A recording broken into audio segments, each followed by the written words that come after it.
మీకు అర్థమైందో లేదో అని ఒక ఉద్దేశంతో ఒక 2 విషయాలు. జరిగింది చాలా స్ట్రెయిట్ ఫార్వర్డ్ విషయం. వీరికి 1967 నుంచి ఇక్కడ భూమి ఉన్నది. తర్వాత స్వయంగా వారి పేరు మీద ఉంది, వారి భార్య పేరు మీద, వారి కూతుళ్ళ పేరు మీద సతీష్ షా గారికి భూమి ఉంది. 1967 అంటే దాదాపు 60 ఏళ్ళ నుంచి ఈ ల్యాండ్లో వారే ఉన్నారు, వట్టినాగులపల్లి గ్రామంలో. సరే, ఔటర్ రింగ్ రోడ్ వచ్చిన తర్వాత, ఇక్కడ తోటలు పెరిగిన తర్వాత, అన్ని పెరిగిన తర్వాత ఇవాళ ఈ భూమి విలువ 1 ఎకరం కనీసం 50 కోట్లు ఉంటుంది. అంటే దగ్గర ఇప్పుడు మనం మాట్లాడుతున్న భూమి యొక్క విలువ దాదాపు 1400 కోట్ల రూపాయల విలువ చేసే భూమి ఇది. దీని మీద పొంగులేటి శ్రీనివాసరెడ్డి గారి కన్ను పడింది. పడ్డ తర్వాత ఆయన వారి ఇంటికి 2 సార్లు వచ్చారు. వారి కుమారుడు వచ్చారు. వచ్చి మాకు ఈ ల్యాండ్కు మొదలు తొవ్వ కావాలి, ఇళ్ళకి వెళ్ళి మాకు తొవ్వలేదు, పోవడానికి వెనకాల మేము భూమి తీసుకున్నాం, దానికి తొవ్వ అడిగారు. వీరు మాకు ఇష్టం లేదు, మేము అట్లా దీని ఒక తోట పెట్టుకున్నాము, మా పిల్లల కోసం పెట్టుకున్నాం, ఇవ్వమని చెప్పారు. తర్వాత ఏం చేసినారు, మంత్రి గారు స్వయంగా వచ్చారు, ఇంటికి వచ్చినారు. ఇంటిమిడేషన్, వారు మాట్లాడిన మాట ఏంటంటే ఇంటిమిడేషన్, బెదిరించడానికి వచ్చినట్టుంది తప్ప ఇంకో దానికి రాలేదు. మంత్రి గారు వచ్చారు. వచ్చిన తర్వాత వెంటనే ఏం జరుగుతుంది, మేము ఇవ్వమండి, మేము స్థలం ఇవ్వము, మాకు అమ్మే ఉద్దేశం లేదు, మా పిల్లల కోసం పెట్టుకున్నామని వారు చెప్పారు. చెప్తే మంత్రి గారు వెంటనే ఏం చేసినారు, ఒక అరాచక పర్వానికి తెరలేపినారు. ఆయన డిపార్ట్మెంట్లోని ఏడీ సర్వే అనేవాడిని అడ్డం పెట్టుకుని శ్రీనివాసులు అనే వ్యక్తిని అన్అఫీషియల్గా బెదిరించారు. ముందు ఏమని, మీ ల్యాండు ఇక ఉన్నది లేనట్టు లేనిది ఉన్నట్టు, ఇందాక వారు చూపెట్టిన ఫోటో అదే. ఔటర్ రింగ్ రోడ్లోనే మీ ల్యాండు కొంత పోయింది, తర్వాత కొంత లేనిది పక్క సర్వే నెంబర్కి నూకి అటు చేసి ఇటు చేసి మొత్తానికి ఇచ్చేతందుకు బెదిరించేతందుకు, వాళ్ళు ల్యాండ్ ఇచ్చి తీరాల్సిందే అని చెప్పి పరోక్షంగా బెదిరింపులు అధికార యంత్రాంగం ద్వారా చేసే ప్రయత్నం చేశారు. ఆ శ్రీనివాసులు అనే వ్యక్తి తర్వాత డిస్ప్రపోర్షనేట్ అసెట్స్ కేసులో దొరికాడు, 100 కోట్ల రూపాయలతో సహా దొరికిన వ్యక్తి ఆయన. అలాంటి ఒక అక్రమార్కుని అడ్డం పెట్టుకుని మంత్రి గారు వీళ్ళ 27 ఎకరాల భూమిని గుంజుకునే ప్రయత్నం చేసినారు. వినలేదు. వినకపోతే ఏం చేసినారు, గూండాలు దాదాపుగా 5-6 జేసీబీలు, నంబర్ ప్లేట్లు లేని జేసీబీలు వచ్చి వీళ్ళు ఇక్కడ కట్టుకున్న గోశాల కూలగొట్టారు. భయభ్రాంతులకు గురి చేసి ఇక్కడ పనిచేసే సిబ్బందిని అందరినీ ఉరికిచ్చినారు. వారు మొత్తం కాంపౌండ్ వాళ్ళు కూలగొట్టారు. అరాచకం. కూలగొడితే సతీష్ షా గారికి, పల్లవి షా గారికి ఫోన్ వస్తే వాళ్ళు పరిగెత్తుకుని వచ్చినారు. పరిగెత్తుకుని వస్తే వాళ్ళకి చెప్పిన మాట వచ్చి దాడి చేసిన గుండాలు, ఇక్కడనే మిమ్మల్ని ఆపుకు జిందా గాడ్ దేంగే అంటే ఇక్కడే మిమ్మల్ని సజీవంగా పాతి పెడతాం అని బెదిరించారు. బెదిరిస్తే పాపం వాళ్ళు ఏం చేయాలో తెలియక పోలీసుకి ఫోన్ చేసినారు. ఫోన్ చేస్తే మొదలు పాపం పోలీసులో ఒక సిన్సియర్ అధికారి ఉండే, హబీబుల్లా ఖాన్ అని, ఆయన హెల్ప్ చేశాడు. ఆయనకు తెలియదు ఈయన వెనకాల ఎవరున్నారో ఆయనకు కూడా తెలియదు. తెలియక ఏం చేసినాడు, ఎఫ్ఐఆర్ చేసినాడు. ఎఫ్ఐఆర్ చేయడంతో పాటుగా వీరికి రక్షణ కల్పించే ప్రయత్నం చేసినాడు. తెల్లారే అధికారిని ట్రాన్స్ఫర్, తెల్లారే. అంటే మాకు అడ్డం వస్తావా, మేము భూములు కొల్లగొడుతుంటే 1000 కోట్ల భూముల మీద మాకు కన్నుబడితే అధికారంలో ఉన్న నేను నాకు అడ్డం వస్తావా అని చెప్పి రెవెన్యూ మంత్రి గారు తెల్లారే ఆ నిజాయితీ పరుడైన అధికారి, ఆయన మామూలు అధికారి కాదు, ప్రెసిడెంట్ మెడల్ ఇంకా ఇతర గౌరవ మెడల్స్ కూడా పొందిన అధికారి ఆయన నిజాయితీకి, అట్లాంటి అధికారిని హబీబుల్లా ఖాన్ని తెల్లారి వరకు ఎత్తవతలు పడేసినారు. అప్పటి నుంచి ఇప్పటి వరకు బెదిరింపుల పర్వం కొనసాగుతూనే ఉంది. వాస్తవం ఏంది అంటే ఈరోజు 60 ఏళ్ళు వాళ్ళ చేతుల్లో ఉన్న భూమిని కూడా ఈ దాదాపు 2.5 ఏళ్ల కింద ఆయన మంత్రి గారు ఆయన అధికారాన్ని అడ్డం పెట్టుకుని, రేవంత్ రెడ్డి పలుకుబడిని అడ్డం పెట్టుకుని, ఇద్దరి యొక్క వ్యాపార భాగస్వామ్యాన్ని అడ్డం పెట్టుకుని ఈ రింగ్ రోడ్ కవతలనేమో క్రషర్లు నడుపుతున్నాడు అక్రమంగా. నేను హరీష్ రావు గారు బయటపెట్టింది రింగ్ రోడ్ కివతలనేమో ఇవాళ వ్యాపారాలు కాదు, ఇది అరాచక పర్వం. భూములు గుంజుకునే భూ దోపిడీ, వాళ్ళ భూదాహం కోసం ఇవాళ ఇట్లాంటి నిజాయితీ పరులైన అమాయకులైన వారిని వేధిస్తూ ఉన్నారు. ఇవాళ మేము చూపెడుతున్నది మీకు మచ్చుకు ఒకటి, ఇక డీటెయిల్స్ చాలా ఉన్నాయి. హైకోర్టు ఆర్డర్లను ఎట్లా తుంగలో దొక్కినారు, 60 ఏళ్ల నుంచి వాళ్ళు ఎంజాయ్ చేస్తున్న భూమిని ఏడీ సర్వేని అడ్డం పెట్టుకుని ఎట్లా భూమి బౌండరీస్ మార్చే ప్రయత్నం చేశారు, ఎట్లా మొత్తం కాంపౌండ్ వాళ్ళు కొట్టారు, ఎట్లా మిమ్మల్ని జిందా ఇక్కడే అంటే మిమ్మల్ని సజీవంగా ఇక్కడ పాతి పెడతామని చెప్పి ఎట్లా చెప్పారు. మీరు చూడండి, ఇగో చెట్లే 30-40 ఏళ్ళ చెట్లు, ఇవి కొబ్బరి చెట్లు కానీ మామిడి చెట్లు కానీ 30-40 ఏళ్ళ చెట్లు. అంటే ఇలాంటి భూములు ఇక్కడ విలువైన ఒక భూమిని మేము మీకు చూపెడుతున్నాం. ఇట్లా ఇంకా చాలా ఉన్నాయి. ఒక్కొక్క బాధితులందరూ ఇవాళ మా దగ్గరకు వస్తూ ఉన్నారు, మా ఎమ్మెల్యేల దగ్గరికి. నిన్న జరిగిన ఎపిసోడ్ తర్వాత మా దగ్గరకు వస్తూ ఉన్నారు. మహేశ్వరం కాన్స్టిట్యున్సీలో, మా సబితక్క కాన్స్టిట్యున్సీలో, రంగారెడ్డి జిల్లాలో 1000 ఎకరాలు ఇదే పద్ధతుల్లో కొల్లగొడుతున్నారు. ఒక్క మాట నేను చెప్పదలుచుకున్నాను, కాంగ్రెస్ పార్టీ మేనిఫెస్టోలో చెప్పారు ధరణిలో 20 లక్షల ఎకరాల భూమి ప్రాహిబిటెడ్ లిస్ట్లో ఉంది. ఎందుకంటే రకరకాల పంచాయతీలు ఉంటాయి కాబట్టి ఆనాడు నిజాయితీగా పనిచేసే అధికారులు యాజ్ ఇట్ ఈస్ పెట్టారు. కాంగ్రెస్ మేనిఫెస్టోలో ఏం చెప్పారు, ఆ 20 లక్షల ఎకరాలను నిషేధిత జాబితాలోంచి 100 రోజుల్లో తొలగిస్తాం.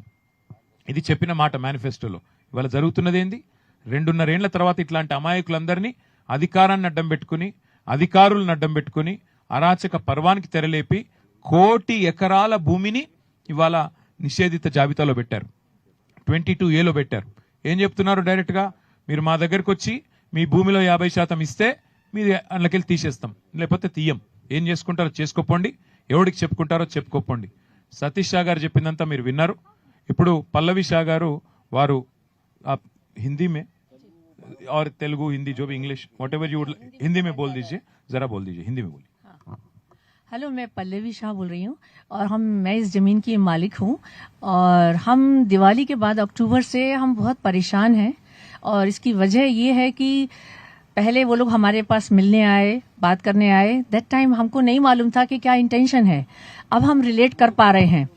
नाउ वन थिंग कि जब हमने उन्होंने आके श्रीनिवासलू जो एडी जो हैं उन्होंने आके सब पॉइंट्स लगाए हमारी जमीन के अंदर, तो वो हमें कुछ अजीब सा लगा. हमारी ऑलरेडी जमीन जो है सर्वे हो चुकी है 2021 में और कोर्ट के अकॉर्डिंगली हमने दीवार भी उठाई हुई थी. कई साल हो गए. इसके बाद ये हमको फिर से अंदर और अंदर जाओ बोल रहे हैं, 3, 4, 5 एकड़ अंदर. और हम आपको 244 में ये ऑफर हमें रखा गया कि वहां आपको जमीन दे देंगे अगर आप हमें अपनी जमीन नहीं देना चाह रहे हैं. जी हर्षा रेड्डी के लोग ही बोले हमें कि हम आपको थोड़ा सा सरका के आपको 244 में दे देंगे, थोड़ा सा हटाएंगे. अगर आप जमीन देना चाहें ले लीजिए, आप हमसे बिल्डअप एरिया लेना चाहते हैं वो ले लीजिए. उन्होंने कई तरीके के समझौते और प्रस्ताव हमारे सामने रखे जो हमें नहीं होना था. हम किसी दूसरे के सर्वे में क्यों जाएंगे? हम अपनी ही जगह में जब 50 साल से हैं तो हम अपनी भूमि एंजॉय करना चाहते हैं. हम दूसरे की जमीन लेना नहीं चाहते हैं. हम पब्लिक हैं, हमको दूसरे का हथियाना नहीं है. हमने सीधा मना कर दिया कि हमें नहीं जाना है. हमें बहुत समझाया गया कि हम आपकी जमीन वहां दे देंगे, यहाँ दे देंगे. बहुत लालच रखी गई मगर हम लोग तैयार नहीं थे. उसके बाद हमने वो कोर्ट में गए और उनका जो भी था पंचनामा जो है सस्पेंड कराया. सस्पेंड होने के बाद जैसे ही इंफॉर्मेशन उन लोगों को मिली अपोजिट पार्टी को, उन्होंने होल नाइट में 4 GCPs लगाकर वो दीवार 1 घंटे में तोड़ दी. 1 किलोमीटर दूर की दीवार. हम लोग सरप्राइज कि ऐसा कैसा तोड़ दिया, आप किसी के घर की एक ईंट नहीं निकाल सकते, ये इतनी बड़ी दीवार तोड़ने की हिम्मत कैसे रखते हैं, जबकि पंचनामा सस्पेंड हो गया था. उसके बाद हमने FIR लिखवाई, पुलिस स्टेशन गए. तब भी वो नेक्स्ट डे मॉर्निंग वो यहाँ पर JCPs चल रहे थे और हमारे आदमियों को कैद किया गया था उस समय भी. उसके बाद फिर हम लोग कोर्ट के काम सब करे.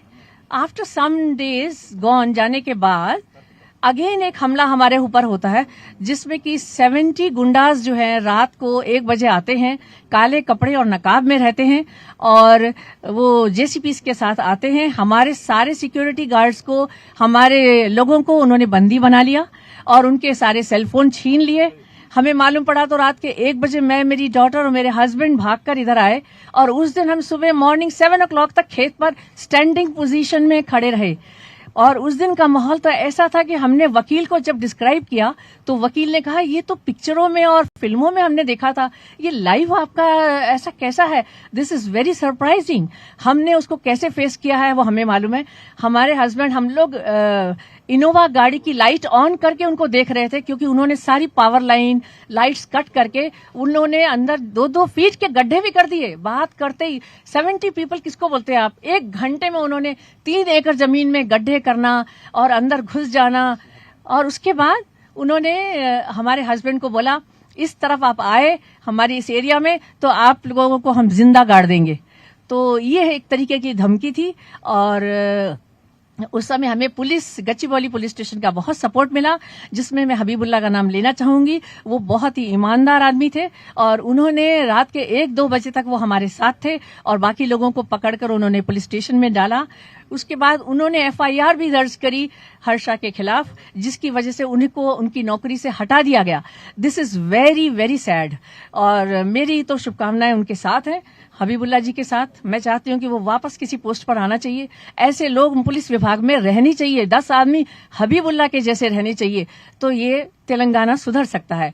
उसके बाद हमारा ये किस्सा होने के बाद फिर हमारा कोर्ट में चलने लगा. इंटरिम इंजंक्शन हमको मिला, पुलिस प्रोटेक्शन हमको मिला हुआ है. उसके बाद भी यहाँ की जो पुलिस है वो अब जो पुलिस है उसके बाद हमारा कोई उतना हमारे ऊपर ध्यान नहीं दे रही है। थर्ड टाइम हमने अपनी दीवार को सिर्फ रिपेयर कराया, हमारी गौशाला को तोड़ दिया गया और हमारी गाय जो है हमारी बाउंड्री के बाहर निकल रही है। हमारे वर्कर्स चिल्ला रहे हैं, हम गायों को पकड़े कैसे? 10-15 गायें हैं हमारी, वो बाहर निकल रही हैं क्योंकि वॉल तोड़ दी गई है।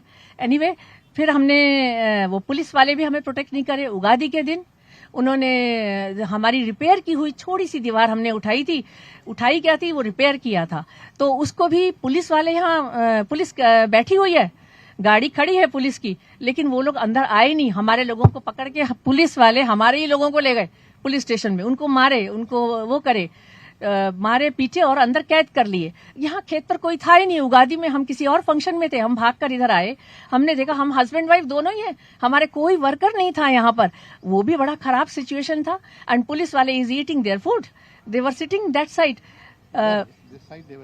दे वर सिटिंग, और उधर उस साइड पर वो ब्रेक हो रहा था दीवारें, और वो नकाबपोश आदमी को फोटोज भी हमने लिए हैं, सबमिट किए हैं। वो लोग थे वहां पर और हमारे बोलने से भी वो लोग नहीं रुक रहे थे, तो हमें समझ में आ रहा था उनके ऊपर भी कोई प्रेशर है। वो जो नकाबपोश लोगों को जो ऑर्डर दिया गया है वो लोग कर रहे थे। अब मैं सरप्राइज है मुझे कि हाई कोर्ट के ऑर्डर्स के बाद भी, लोअर कोर्ट के ऑर्डर्स के बाद भी, पुलिस प्रोटेक्शन के बाद भी इतने सारे कानून तोड़े जा रहे हैं, तो आम पब्लिक बेचारी कैसे सर्वाइव होगी? లాస్ట్లీ ఒక మాట చెప్పేది ఉన్నాయి సార్. ఆ దినం రాత్రికి 70% వచ్చి డిమాలిష్ చేసిన తర్వాత నెక్స్ట్ డే మార్నింగ్ పోలీస్ స్టేషన్లో పోతే మా పక్కవాడు ఒక మీటింగ్ అరేంజ్ చేసి హర్షతోని, పొంగులేటి హర్షారెడ్డితోని. నేను ఆయనకు అడిగినది, ఎందుకు మీ మా గొడవలు కొట్టేసాను చెప్తే, మీరు కోర్టుకు ఎందుకు పోయినావు? ఆ భయం, కోర్టుకు న్యాయం కోసంనే పోతాయిలే sir. Why should we appeal to him? కోర్టుకు పోతే కూడా then the actual intense is to fears, మా మీద భయం పెట్టాలి, ఫియర్స్. మీరు కోర్టుకు పోతే మీకు ఏం ఎవరు రెస్క్యూ చేయరు వీళ్ళు. I just wanted to tell that only sir. ఇంకా లాస్ట్ టైం ఉగాది టైంలో మనం అక్కడ మనం వచ్చిన తర్వాత చూస్తే ఏముంది, ఇక్కడ పెట్రోల్ కారు ఉంది, అక్కడ గొడవ కొట్టేస్తున్నాయి వాడు అందరు. Police is also not stopping them, they could not help us, nothing.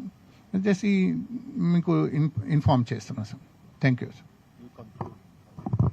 Satish ji, మీ దగ్గరికి ఎందుకు వచ్చాము ఈరోజు అంటే, మీలాంటి ఎంతో మంది బాధితులు ఉన్నారు, వారికి ధైర్యం చెప్పడానికి ఇక్కడ నుంచి మేము కూడా స్ట్రైట్ గా గవర్నర్ గారి దగ్గరికి పోతున్నాము.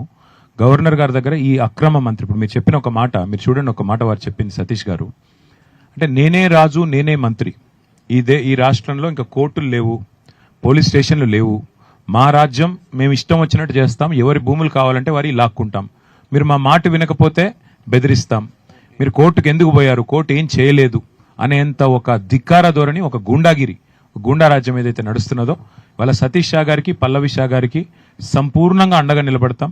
आप जो हिम्मत आपने जो दिखाई, मैं आपको बधाई देता हूं सर, क्योंकि कोई और आदमी तो डर जाता था और उनको जमीन अपना दे देता, और कोई आम कोई नागरिक है जिसके पास कोई उसको मतलब उसको समझ अगर नहीं है कोर्ट की या व्यवस्था की, तो कब का दे चुका होता. इसीलिए मैं आपको बधाई देता हूं, पल्लवी मैडम को भी, और हम लोग आपके साथ रहेंगे. और इतने लोगों को हम इसीलिए यहाँ पे लाए क्योंकि आपका जमीन पे फिर वो कदम रखने की हिम्मत ना करे, आगे भी ना आए, और आपके साथ हम खड़े रहेंगे.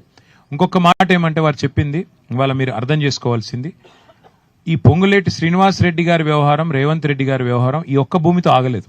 మేము అందుకే సభా సంఘం వేయమని అడిగింది కూడా, మేము అక్రమ మైనింగ్ ఒకటి కాదు, మేము చెప్పింది మచ్చుకొకటి, ఇట్లా వందల క్రషర్లు ఇవాళ ఈ రాఘవ, ఇంకా నియోజన్, ఇంకా ఇతర పేర్లతో రేవంత్ రెడ్డి గారి సోదరులు, అట్లాగే వారి మంత్రులు, వారి కాంగ్రెస్ పార్టీ నాయకులు వందల క్రషర్లు ఇట్లా అక్రమంగా నడుపుతా ఉన్నారు. అందుకే సభా సంఘం ఏమని అడిగాం.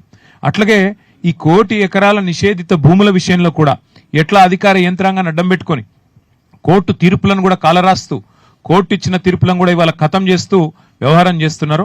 ఇవన్నీ కూడా గవర్నర్ గారి దృష్టికి తీసుకొని పోతాము, ప్రజల దృష్టికి కూడా తీసుకొని పోతాము. ఇవాళ ఒక సైట్కి వచ్చాము, ఇంకా అవసరమైతే మేము ఎమ్మెల్యేలు అందరం కూడా మరి దఫాలుగా మరి పూర్తి స్థాయిలో మరి అన్ని సైట్స్ కూడా విజిట్ చేస్తాం, మీడియాకు కూడా తీసుకుని వెళ్తాం, నిజ నిర్ధారణ చేస్తాం, ప్రజాక్షేత్రంలో ఈ వాస్తవాలన్నీ బయట పెడతాం, కోర్టుకు కూడా తప్పకుండా పోతాం, అవసరమైతే న్యాయ పోరాటం కూడా చేస్తాము.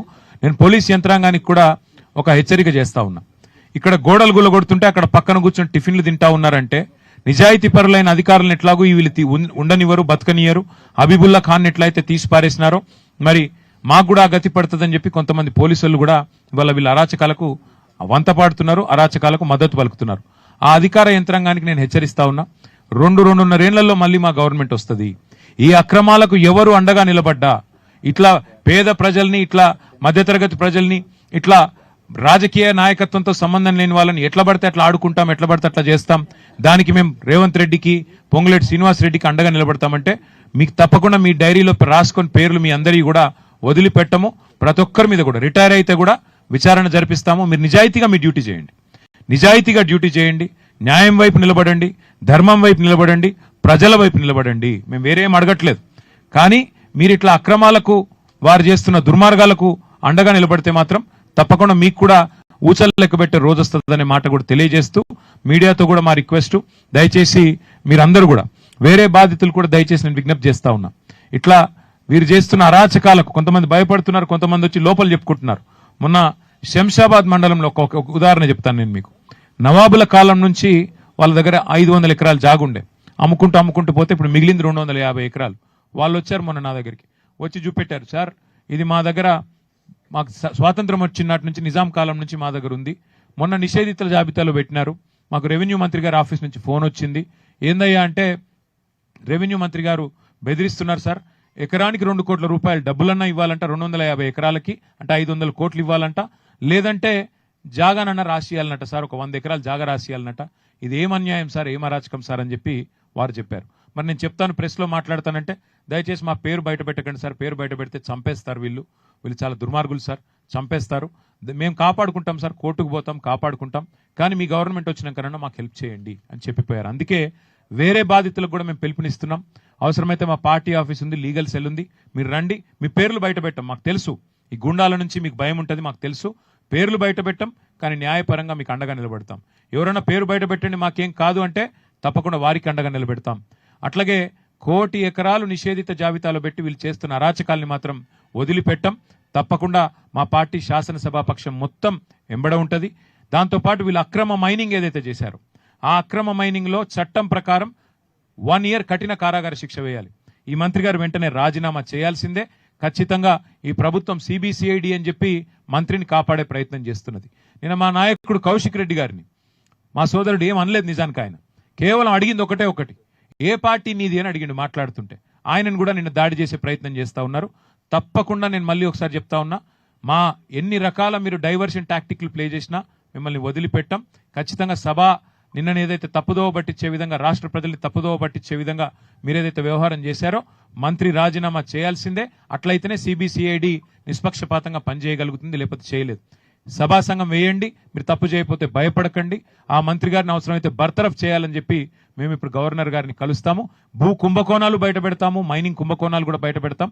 అందరూ ముందుకు రావాలని చెప్పి విజ్ఞప్తి చేస్తూ, మీరు దయచేసి మీడియాతో ఒక రిక్వెస్ట్, మా గౌరవ శాసన మండలి సభ్యులు శ్రవణ్ గారు, మా కార్తిక్ రెడ్డి గారు, ఇంకా కొంతమంది మిత్రులు ఇక్కడే ఉంటారు. కూలిన కంపౌండ్ వాళ్ళు, వీళ్ళు కూలగొట్టిన కంపౌండ్ వాళ్ళు, కూలింది కాదు, గుండాలు వచ్చి కూలగొట్టిన కంపౌండ్ వాళ్ళు, కట్ చేసిన ఎలక్ట్రిసిటీ కనెక్షన్, గోశాల ఏదైతే కూలగొట్టారో అవన్నీ మిత్రులు చూపెడతారు. కెమెరాల్లో దయచేసి అవన్నీ మీరు చూపెట్టండి అని చెప్పి కూడా కోరుతూ, మమ్మల్ని గవర్నర్ గారి దగ్గరికి వెళ్ళేందుకు అనుమతి ఇవ్వాలని కోరుతూ, మే సతీష్ షాజీకా और పల్లవి షాజీ భూములను నిషేధిత జాబితాలో పెట్టి పట్టా భూములను ఇవాళ భూదందాలు, అరాచకాలు, అక్రమాల భూములను నిషేధిత జాబితాలో పెట్టి పట్టా భూములను ఇవాళ భూదందాలు, అరాచకాలు, అక్రమాలు, కుంభకోణాలు, ల్యాండ్ సెటిల్మెంట్లు ఏవైతే చేస్తున్నారో అందులో మచ్చుకు ఒకటి ఇక్కడ మన హైదరాబాద్ ఔటర్ రింగ్ రోడ్ని అంటుకొని వట్టినాగులపల్లిలో